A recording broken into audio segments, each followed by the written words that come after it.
everyone, welcome back to Maths with Manisha. From today onwards, we are going to start our exercise 1.3 and the question is write the following in decimal form and say what kind of decimal expansion each has. हमको क्या करना है कि हमको इस जो fraction दिया हुआ है उसका डेसिमल एक्सपांशन निकालना है और हमको बताना है कि उसका डेसिमल एक्सपांशन क्या होगा। तो जरा देखते हैं क्वेश्चन हमको क्या दिया हुआ है। 30/100। अब मैं क्या करूंगी, इस 30 को 100 से डिवाइड करूंगी। 30। अब मैं क्या करूंगी, क्योंकि 30 डिवाइड नहीं होगा 100 से इसलिए पॉइंट लेना पड़ेगा। तो यहाँ पॉइंट लेने पर मेरे पास क्या आ गया, एक जीरो आ गया, इसलिए क्या बन गया 300, जहां से 100 3 300 मेरा क्या हो जाता है आंसर। ठीक है, तो ये क्या हो गया जीरो, यानी कि इसका जो आंसर है वो क्या आया 0.3। अब मुझे क्वेश्चन के अंदर पूछा गया है कि हमको बताना है कि ये कौन से टाइप का डेसिमल एक्सपांशन है। तो हमने कौन कौन से टाइप पढ़े हैं, terminating, non terminating, non terminating repeating और नॉन टर्मिनेटिंग। ठीक है, मतलब क्या हो गया कि एक होता है टर्मिनेटिंग जिसकी एक पर्टिकुलर वैल्यू आ जाए और रिमाइंडर क्या आ जाए जीरो, और दूसरा होता है नॉन टर्मिनेटिंग रिपीटिंग, यानी कि उसकी कोई पर्टिकुलर वैल्यू आएगी नहीं, आती जाएगी। मतलब डेसिमल के बाद हम सॉल्व उसको जितना करते जाएंगे उतना उसका सॉल्यूशन निकलता जाएगा और एक पर्टिकुलर पॉइंट के बाद जो हमारा आंसर आया वही रिपीट होना क्या हो जाएगा शुरू।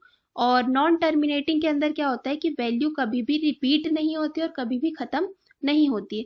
तो यहाँ पर अगर मैं देखूं इस क्वेश्चन के अंदर जो मेरा आंसर है वो 0.3 आया और मेरा रिमाइंडर भी क्या आ गया जीरो, यानी कि हमारा ये जो डेसिमल एक्सपांशन है वो कैसा डेसिमल एक्सपांशन है, टर्मिनेटिंग। आया समझ में, ये जो डेसिमल एक्सपांशन है टर्मिनेटिंग क्यों है, क्योंकि यहाँ पर अब 3 के आगे कोई भी आंसर नहीं आएगा क्योंकि हमारा जो रिमाइंडर है वो क्या आ चुका है जीरो। ऐसे ही और क्वेश्चन हमको दिए, जरा देखते हैं। सेकंड वाला क्वेश्चन हमको दिया हुआ है 1/11।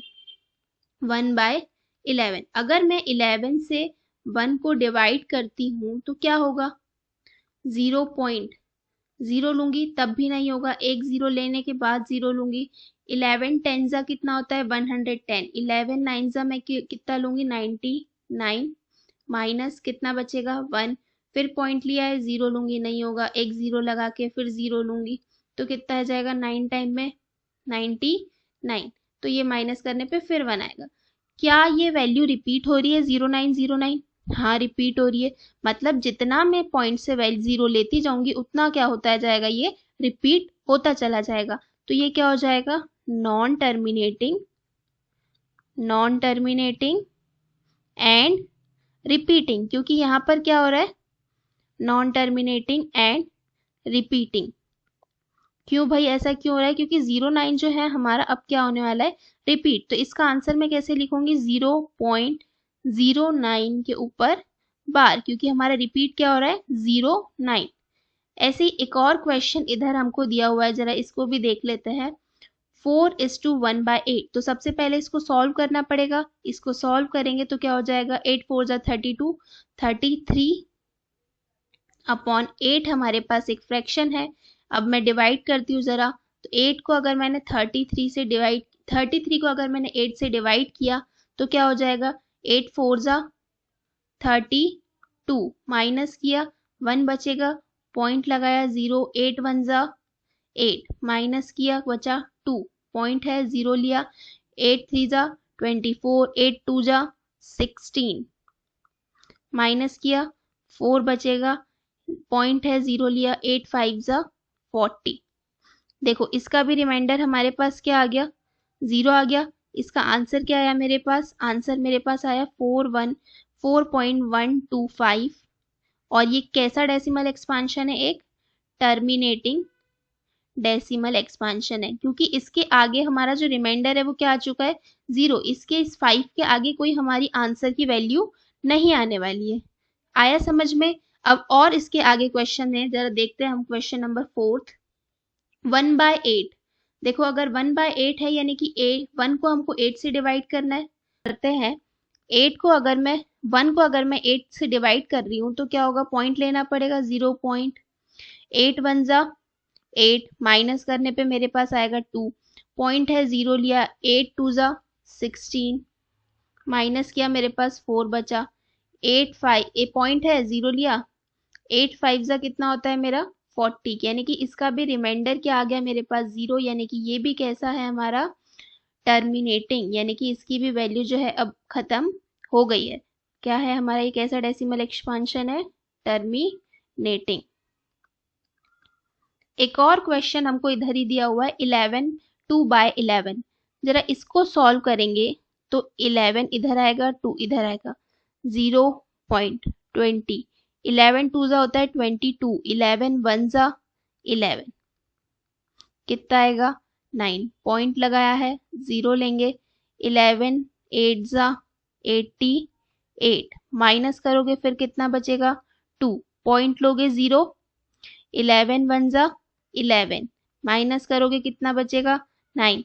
क्या अब यहाँ पर आपका फिर से 8 आने वाला है, यानी कि 1818 जो है हमारा क्या होने वाला है, रिपीट होने वाला है। तो इसका आंसर क्या होगा 0.18 के ऊपर बार, और उसके साथ साथ ये कैसी वैल्यू है, नॉन टर्मिनेटिंग रिपीटिंग वैल्यू है, नॉन टर्मिनेटिंग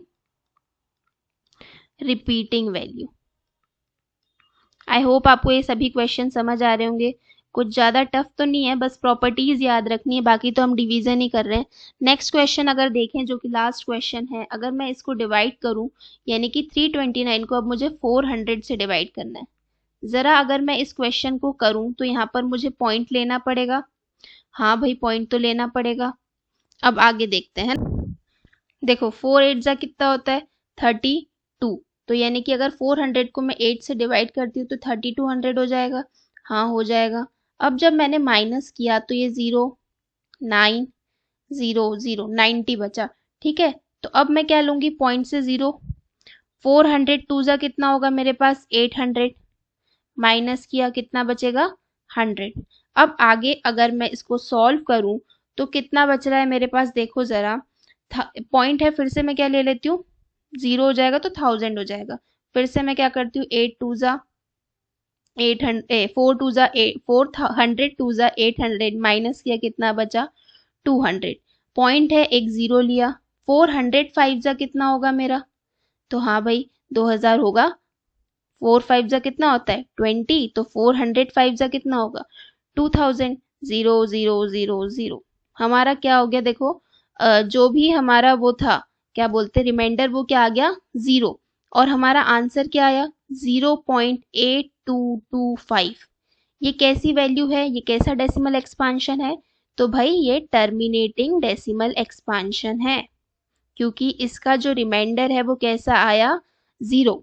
आई होप आपको ये क्वेश्चन समझ आया है। अब सेकंड क्वेश्चन की ओर बढ़ते हैं, देखते हैं जरा सेकंड क्वेश्चन क्या दिया हुआ है। You know that 1/7 is equals to 0.42857, यानी कि हमको 1/7 का डेसिमल एक्सपांशन जो है वो दिया हुआ है।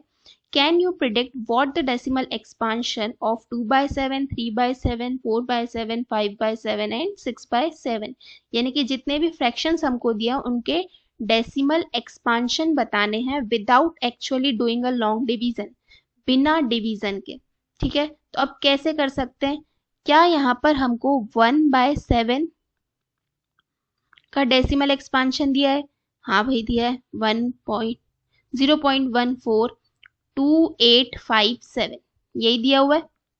अब अगर मैं कहूँ आपसे कि मैं इस 2/7 को ऐसे लिख सकती हूँ क्या, 2 इंटू में 1/7, तो क्या होगा, जरा सोचो, अगर मैं इस 2 को मल्टीप्लाई कर दूं 0.142857 से, तो क्या आंसर आएगा, जरा इधर मल्टीप्लाई करते 0.142857, ठीक है।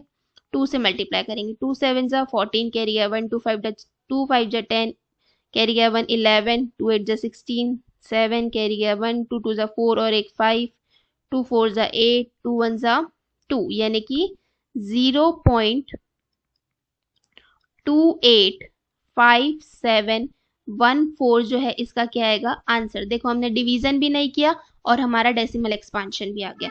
अब अगर मैं कहूँ कि 3/7 का हमको करना है तो मैं ऐसा लिख सकती हूँ 3 इंटू 1/7, तो क्या हो जाएगा 3 इंटू 0.14285 अब इसको सॉल्व करते हैं। 3 से मल्टीप्लाई करेंगे अगर, 3 7 जा 21 कैरी गया 2, 3 5 जा 15 और 2 17 कैरी गया 1, 3 8 जा 24 5 कैरी गया 2, 3 2 जा 6 7 8, 3 4 जा 2 कैरी गया 1, 3 4 जा 12 कैरी गया 1, 3 1 जा 3 और 1 4, 0.428571, ये जो है हमारा क्या आएगा डेसिमल। ये क्या हमारा आ गया 3/7 का डेसिमल एक्सपांशन। अगर मैं वैसे ही 4/7 और 5/7 का निकालने की कोशिश करूं तो मैं 4/7 को कैसे लूंगी, 4/7, ठीक है। तो इसको मैं लिख सकती हूँ 4 इंटू 1/7, और ये वैल्यू क्या दी हुई है 4 इंटू 0.14285 मल्टीप्लाई करते हैं जरा 0.14285 से किसका 4 का, 4 7 जा 7 4 जा 28, 8 कैरी गया 2, 4 5 जा 22 कैरी गया 2, 4 8 जा 32, 34 कैरी गया 3, 4 2 जा 8 9 10 11 कैरी गया 1, 4 4 जा 16 17 कैरी गया 1, 4 1 जा 4 और एक 5। तो इसका आंसर क्या आया मेरा 0.571428, ठीक है। ऐसे ही 5/7 का मैं निकाल लेती हूँ, 5/7 का हो जाएगा 5 इंटू 1/7। तो अगर मैं इसको सॉल्व करती हूँ तो क्या होगा जरा देखते हैं, क्या हो जाएगा 5 इंटू 0.14285, जरा इसको सॉल्व करेंगे अगर तो 0.14285 इंटू 5, 5 7 जा 35 कैरी गया 3, 5 5 जा 25, 8 कैरी गया 2, 5 8 जा 40, 2 कैरी गया 4, 5 2 जा 10, 14 कैरी गया 1, 5 4 जा 21 कैरी गया 2, 5 1 जा 5, 0.71428 ये जो है मेरा क्या आया आंसर। ऐसे ही और आगे के क्वेश्चंस हम अभी करने वाले हैं एक्सरसाइज 1.3 के, तो बिल्कुल आप बने रहिए। लाइक शेयर और सब्सक्राइब कीजिए, अपने फ्रेंड्स एंड फैमिली के साथ शेयर जरूर कीजिए। Thank you so much. I hope आप सभी को ये वीडियो बहुत अच्छे से समझ आया होगा, और कोई भी डाउट अगर आपको होता है तो आप मुझे कमेंट्स के अंदर डाल सकते हैं, मैं आपका डाउट ज़रूर क्लियर करूँगी। Thank you so much.